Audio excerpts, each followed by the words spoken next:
The sky lit up without warning. Not at dawn, not in the middle of a declared war, but in the quiet, uncertain hours before morning, when most of the world was still asleep. Radar operators saw it first, fast-moving objects, dozens of them, cutting across the dark, too fast to be aircraft, too coordinated to be anything accidental. Then, the first impact. A flash, white, blinding, followed by a shock wave that rolled across the ground like thunder.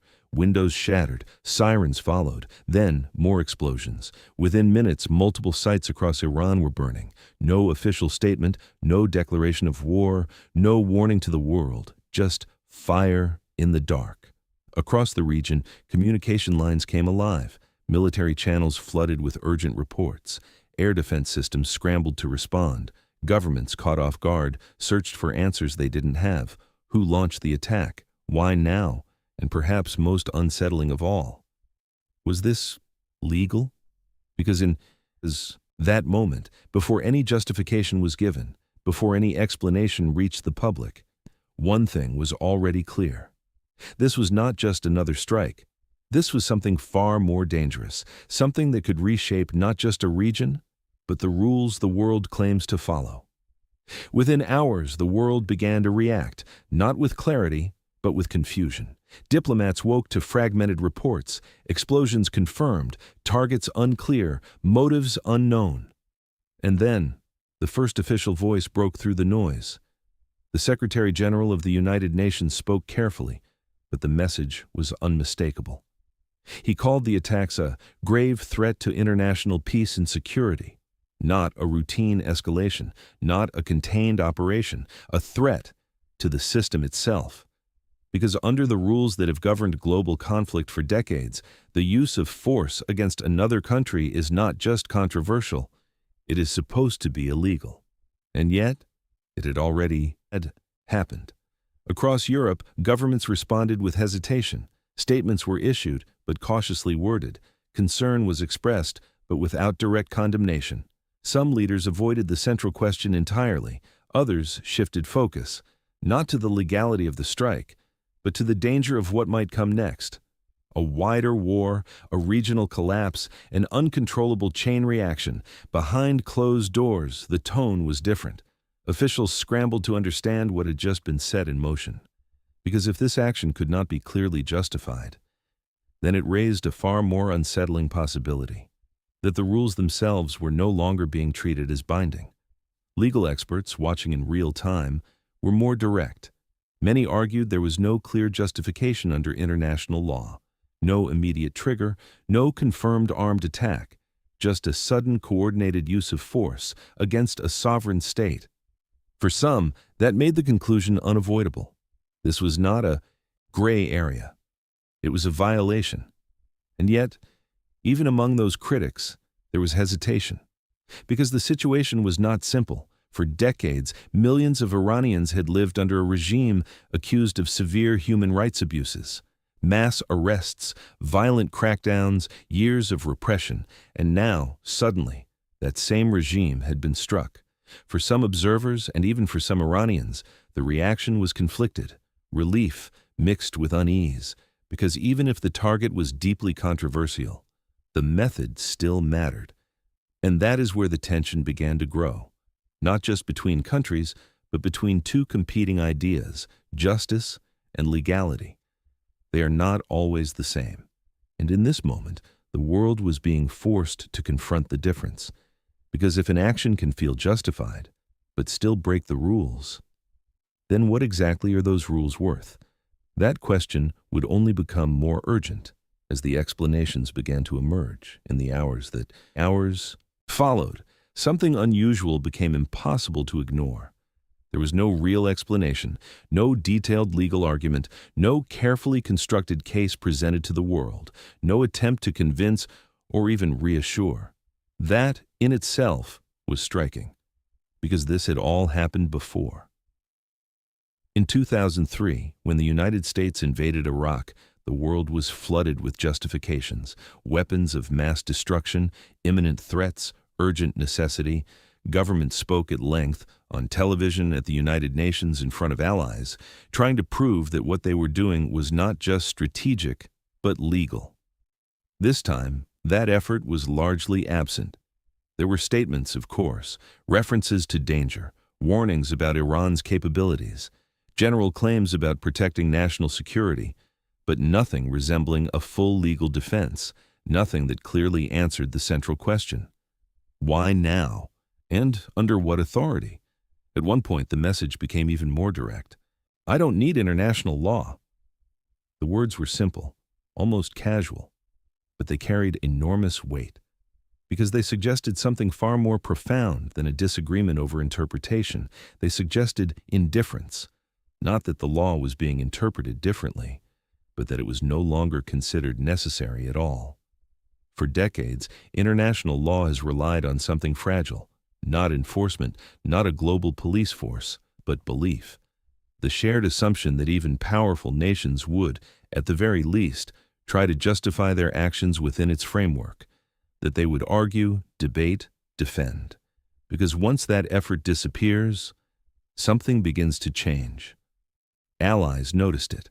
Some remained supportive, others grew quiet. Publicly, many avoided criticizing the strikes directly. Privately, there were concerns, not just about Iran, but about precedent. Because if one country can act without explanation, others may follow. And if justification is no longer required, then the threshold for using force becomes dangerously low. This is how systems don't collapse all at once, but slowly, one exception at a time, one unanswered question after another, until eventually what once felt like a rule starts to feel optional. And as the silence around justification lingered, a new argument began to take shape, not about whether the strikes had happened, but whether they could still be defended. Because if there was any legal path forward, it would have to rest on a single idea: self-defense. To understand what had just happened, you have to step back, not into politics, not into strategy, but into law, because for all its complexity, the modern world rests on a surprisingly simple rule. Countries are not allowed to attack each other, not preemptively, not out of fear, not because they suspect what might happen next. That principle sits at the heart of the United Nations Charter. And for decades, it has been treated as one of the few clear lines in international relations. Cross it, and you are expected to explain why. There are only a few recognized exceptions, and one of them is self-defense. Under Article 51 of the UN Charter, a country has the right to defend itself, but only under very specific conditions. An armed attack must have already occurred, or, under a more controversial interpretation, an attack must be so close, so immediate, that waiting would be unreasonable. This is where the line begins to blur. Because what counts as immediate? What qualifies as a real threat rather than a possible one? Legal scholars have debated this for decades. Some argue that modern warfare, missiles, cyber attacks, nuclear weapons, requires flexibility, that waiting for an attack could mean waiting too long. Others warn that expanding the definition of self-defense opens the door to abuse, that if potential threat becomes enough, then almost any war can be justified. And that is exactly where the current situation began to settle. The strikes on Iran were not presented as retaliation. There had been no confirmed large-scale attack that triggered them. Instead, they were framed around something more uncertain: a threat, a growing danger, a possibility that, if left unchecked, could become catastrophic. But in legal terms, that raises a difficult question. How imminent was that threat, really? Because the law does not operate on fear alone. It demands evidence, timing, clarity. And those are precisely the elements that seemed hardest to define. Experts watching the situation unfold pointed to this gap. Without a clear armed attack, the justification would have to rely on imminence. And imminence is not just a feeling. It requires proof that an attack is about to happen, not someday, not eventually, but now. That standard is intentionally high, because lowering it changes everything. If countries can strike based on what they believe might happen, then the distinction between defense and aggression begins to disappear. And once that distinction fades, the rule itself starts to weaken. So the debate shifted, not about whether the strikes occurred, but whether the threat they claimed to stop was real enough and immediate enough to justify what came next. If the argument was going to hold, it had to come down to one thing: time, not politics, not ideology, but urgency. Because the only way to justify a strike without being attacked is to prove that waiting would have been too late. And that is where the focus shifted, to Iran's nuclear program. For years, it had been the center of global tension, negotiations, sanctions, inspections, a constant cycle of pressure and restraint. But now, the tone had changed. In the days leading up to the strikes, officials began speaking in sharper terms, not about long-term risk, but about immediate danger. One statement stood out. Iran, it was said, was probably a week away from producing material suitable for a nuclear weapon. A week. 7 days. That kind of timeline changes everything, because if true, it transforms a distant concern into something urgent, something that cannot be delayed, something that might justify action before it's too late. But almost immediately, questions began to surface, because this was not the first time such claims had been made, and not long before this, a very different message had been delivered. After earlier strikes, it had been stated that Iran's nuclear facilities had been obliterated, destroyed to the point where they no longer posed a threat. Two narratives, both coming from the same leadership, and both impossible to reconcile. If the program had truly been dismantled, how could it now be just 1 week away from producing weapons-grade material? And if it had not been destroyed, what did that say about the earlier claims? This contradiction didn't just raise doubts, it struck at the core of the justification itself. Because for a preemptive strike to be considered legal, the threat must not only exist, it must be clear, credible, and immediate, not uncertain, not disputed, not built on shifting timelines. Experts began to point out the problem. Intelligence assessments are rarely absolute. They deal in probabilities, estimates, ranges. But the law demands something more precise, something closer to certainty. And that gap between intelligence and legal standard is where the argument began to weaken. Because if the timeline cannot be trusted, then the urgency becomes questionable. And if the urgency is questionable, then the justification begins to unravel. Yet at the same time, the fear remained real. The idea of a nuclear-armed Iran had long been described as unacceptable by its adversaries, a line that could not be crossed. So the situation settled into something deeply uncomfortable, a scenario where the consequences of waiting could be catastrophic, but the justification for acting early was uncertain. And in that space, between fear and proof, decisions were made. Decisions that would shape everything that followed. Because once force is used on the basis of what might happen, the burden shifts. No longer to predict the future, but to explain the present. And that explanation was still far from complete. For years, the warnings had been loud. Iranian officials had repeatedly used language that left little room for interpretation. Threats against Israel, promises of destruction, statements that, taken at face value, sounded like declarations of intent. To many, those words felt like more than rhetoric. They felt like a warning of what might come. And in a region already shaped by conflict, history had taught one lesson clearly. Sometimes, words are followed by action. But in the eyes of international law, words are not enough. Because the law draws a hard line between what is said and what is done. Hostile rhetoric, even extreme rhetoric, does not qualify as an armed attack. It does not trigger the right to self-defense, and it does not, on its own, justify the use of force. That distinction exists for a reason, because without it, the threshold for war becomes dangerously low. If threats alone were enough, then nearly every geopolitical rivalry could be used as a justification for violence. Every warning could be treated as imminent, every enemy statement as a reason to strike first. And suddenly, the line between defense and aggression would disappear entirely. That is why legal experts were cautious. Even those who acknowledged the seriousness of Iran's rhetoric stopped short of calling it a legal trigger. Because the standard is not whether a country feels threatened, it is whether an attack is actually underway or about to happen in a way that can be clearly demonstrated. And that is a much higher bar. Still, outside of legal frameworks, the emotional reality was different.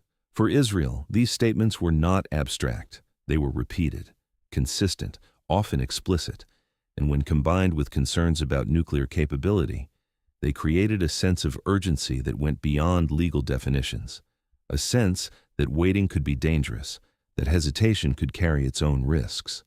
So the situation became more than a legal debate. It became a collision between two ways of seeing the world, one rooted in rules, thresholds, and evidence, the other rooted in fear, history, and survival. And when those two perspectives meet, they don't always align, because what feels necessary is not always what is lawful, and what is lawful does not always feel safe. That tension between perception and principle is where the line began to break. Because once decisions are driven more by fear than by legal standard, the justification starts to shift, away from what can be proven and toward what is believed. And belief, in moments like these, can be a powerful force, powerful enough to justify action, powerful enough to start a war, even when the legal foundation beneath it remains uncertain. Then came the moment that changed everything, not just strategically, not just politically, but symbolically. Because among the targets struck was a single individual, Iran's supreme leader. The strike that killed him was precise, deliberate, and impossible to misinterpret. This was not collateral damage. This was not an unintended consequence. It was a decision. And in the language of international law, that decision carries a weight unlike almost anything else. Because while soldiers, commanders, and military infrastructure can be legitimate targets in war, the targeted killing of a political leader sits in a far more uncertain space, especially when the legal basis for the conflict itself is already in question.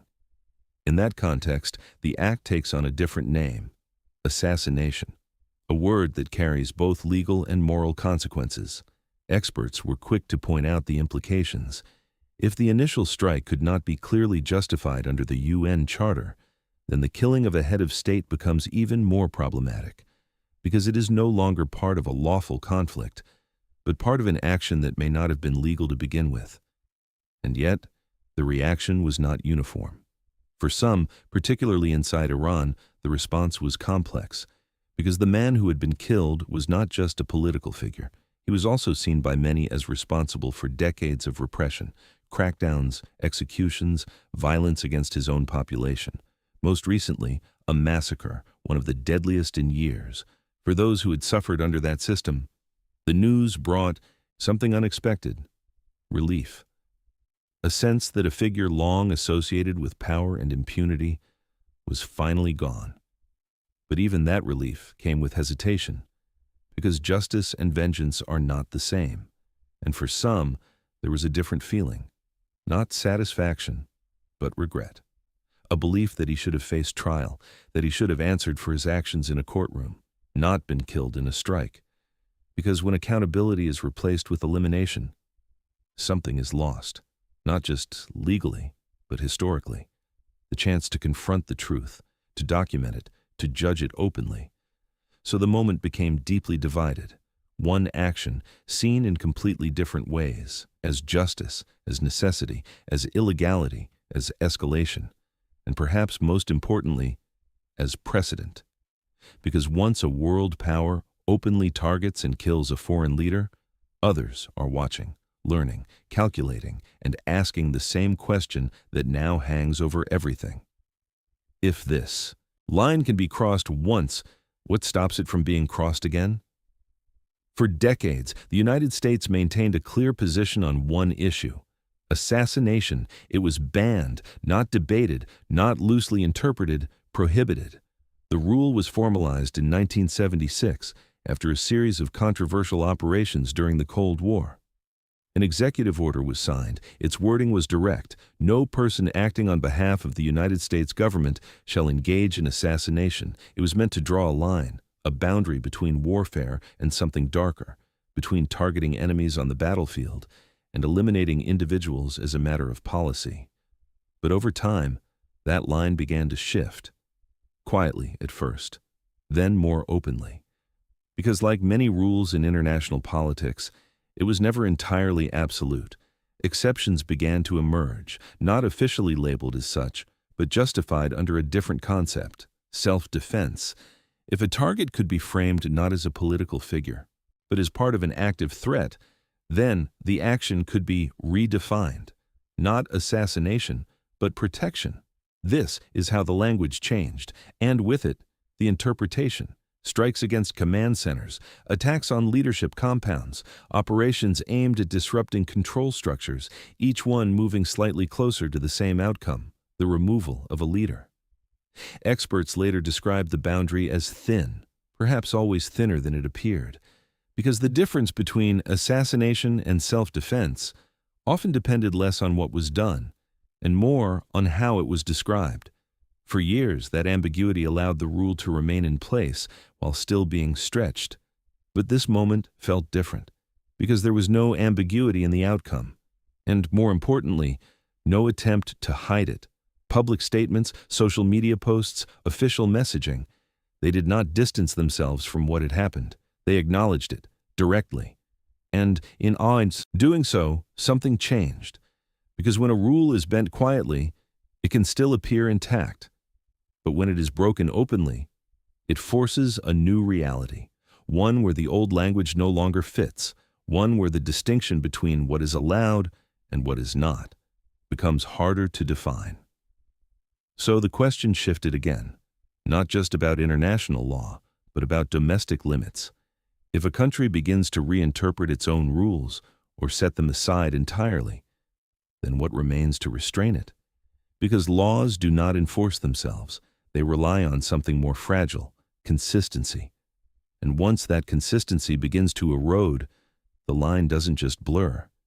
It begins to disappear. The response came quickly, not after days of deliberation, not after drawn-out negotiations, but within hours. Missiles were launched, drones followed. Across the night sky, multiple trajectories appeared at once, some heading toward Israel, others toward American military. Positions scattered across the region. This was Iran's answer. A declaration without words. From Tehran's perspective, the justification was clear. It had been attacked. And under international law, a country that suffers an armed attack has the right to respond in self-defense. At first glance, the logic mirrored what had come before. Force answered with force. But almost immediately, the situation began to fracture. Because not all targets were military. Some strikes hit civilian areas, residential zones, urban infrastructure, places where the line between combatant and civilian disappears. And under international humanitarian law, that line is not optional. It is one of the few rules that remains absolute. Civilians cannot be targeted, no matter the justification, no matter the retaliation. But the escalation didn't stop there. Some of the strikes extended beyond Israel, beyond direct military confrontation. They reached into other countries, nations, that were not part of the initial attack, but hosted American forces. Missiles were reported across the Gulf, Bahrain, Qatar, the United Arab Emirates, and beyond. The battlefield was no longer contained, it was spreading. And with each new strike, the legal clarity faded further. Because while self-defense allows a response, it does not allow unlimited response. It does not justify striking civilians. It does not justify attacking countries that are not directly involved. And it does not erase the responsibility to distinguish between military targets and everything else. Analysts began to describe what was happening in careful terms. Misdirected self-defense, a phrase that captures something difficult to define. An action that begins with a legal right, but drifts beyond its limits, and that is where escalation becomes something else, not just a cycle of retaliation, but a chain reaction, each side pointing to the last action as justification, each strike widening the scope, each response making the next one easier to defend. Until eventually, the original question, who started this and why, becomes harder to answer. Because now, the conflict is no longer about a single strike. It is about momentum, and momentum, once it builds, is difficult to stop. The region held its breath, not waiting for explanations anymore, but for what would come next. As the strikes continued and the retaliation spread, the world began to take its position. But not all at once, and not in the same direction. In Europe, the response was careful, measured, almost restrained. Leaders spoke of concern, of rising tensions, of the need to avoid a wider war. But when it came to the central question, whether the initial strikes were legal, many chose silence. They condemned the escalation. They warned against further violence, but they stopped short of directly criticizing the United States or Israel. It was a delicate balance between alliance and principle, between political reality and legal clarity. Some officials admitted as much. There were significant questions, doubts about how the situation should be classified under international law. But those doubts were not pushed to the forefront because timing mattered, and so did relationships. This was not, as one leader put it, the moment to lecture allies. Instead, the focus shifted toward Iran's response, toward the risk of regional escalation, toward what might happen next. Beyond Europe, the pattern continued. Some countries expressed support for the United States. Others remained distant, avoiding clear alignment. And then there were those who openly criticized the operation.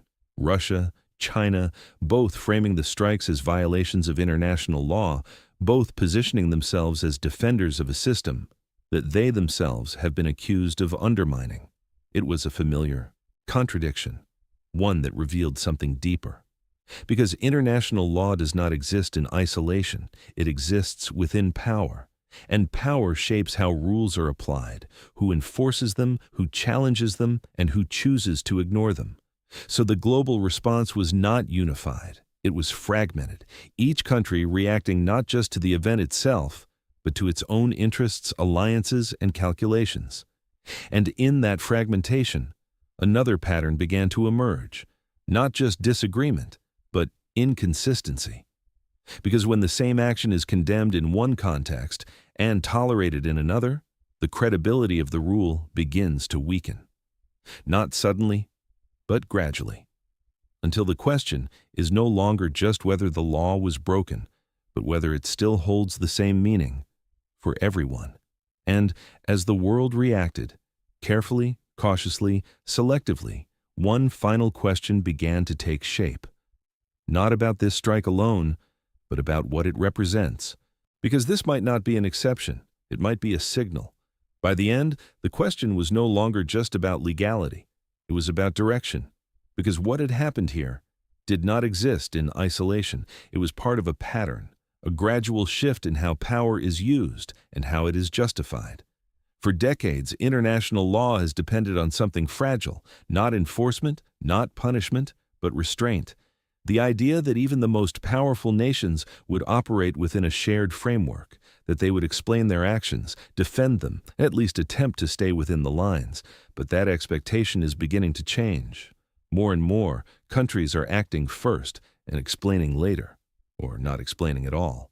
Broad claims of self-defense, flexible interpretations, unilateral decisions, each one pushing the boundary a little further. Experts have begun to warn about what this could mean. A world where intervention becomes easier, where assassination becomes more common, where legal constraints carry less weight, not because the rules have been rewritten, but because they are no longer being followed in the same way. And once that shift takes hold, it does not stay contained. Other countries notice. They adapt. They adopt the same logic. Because if one state can act without consequence, why shouldn't another? This is how norms erode. Not through a single collapse, but through repetition, action after action, exception after exception, until eventually what was once unthinkable becomes familiar, and what was once clearly defined becomes uncertain. So the final question lingers, not just about this conflict, but about the future. If every country can claim self-defense, If every action can be justified after the fact, then who decides what is legal? And if no one can answer that clearly, then the system itself begins to fade, not with a dramatic end, but quietly. One decision at a time. In the end, international law does not disappear overnight. It doesn't collapse in a single moment. It weakens slowly, through silence, through exceptions, through actions that go unanswered. The rules are still there, written, agreed upon, recognized.